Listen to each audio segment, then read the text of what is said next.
and saw them, blotting out the faint slash of moonlight that periodically peeked out from behind the thick clouds they rolled past. I stuck him in his ribs. Yeah, stick him if you want to be sure. Yeah, do it. I already did. It's your turn. They were going to shove another blade into him. That realization came with the unusual matter-of-factness that had been part of Henry. Only this time there was a blessed numbness to that realization. One of his attackers grunted as his partner in crime pushed him. You just want me to be the one who've killed a knob. Only fair that you stabbed him too. He's dead anyway, the other man groused. Ain't no need for me to do it too.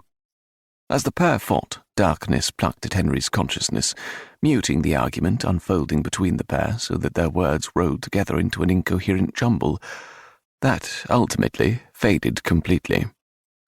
And still he fought that pull of unconsciousness, knowing with an innate sense that if he gave himself over to the inky blackness, he'd never open his eyes again, knowing that he didn't want to die like this. Not here, not now. And then, it was too much. The world went dark. When Henry came to, a thick haze of confusion clouded his head, and his eyes felt as if they were weighted shut. He struggled to open them. Where in places was he? And why did his side hurt like the devil had touched a pitchfork to it? Didn't say we had. And with the guttural cockney penetrating the confusion, it trickled in. His meeting with several MPs who were at odds with him on cleaning up the streets of East London, surveying those same streets and then parting ways. The first thing Henry registered was a voice, an unfamiliar one. Except it wasn't completely unfamiliar. Why did he know it? Why should he know a coarse East London cockney? And then it came rushing back, the attack, the assault he'd suffered on the streets. He must have gone black for just a moment. And then a groan escaped him, piteous, and worse than that, damning. His assailants went silent. What was that? There was a grunt, followed by a curse. What on earth do you think it was? It was him. And through the agony lancing at the wound he'd sustained, there was something more, terror and a hungering to escape. I cannot die here. Digging deep for one last grasp at a fight to survive, Henry pressed his gloved palms against the cobbles and struggled to push himself to a stand. Only one thought compelled him: flee. Alas, fate or God, or mayhap the devil, had other plans for him this night. His body collapsed, weak from his earlier attack. Struggling to lift a hand, but knowing his very life, or what remained of it, depended on the movement, Henry grabbed the purse from inside his jacket.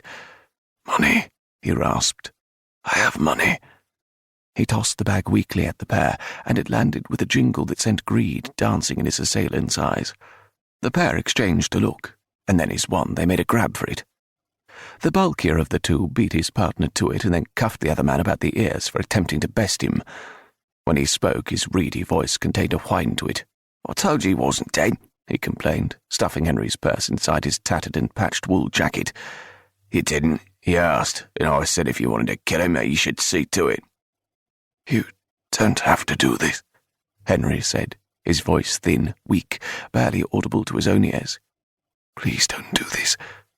It was an entreaty that, because of a lifetime of honour ground into him as a peer of the realm, he couldn't bring himself to utter, not even with death facing him.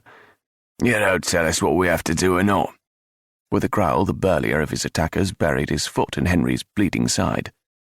Henry cried out, the sound weak and threadbare, but the other assailant kicked him in the face. "Shut your damn mouth," he warned Henry, skittering his gaze about. The metallic bite of blood tinged Henry's mouth and ran down his throat. He choked and spit into the muddy puddle already a-swirl with crimson. Fine, I'll do it," one of the brutes muttered. There was a sharp hiss, the whine of a blade being unsheathed. Henry closed his eyes. This was it. They intended to finish him off, after all.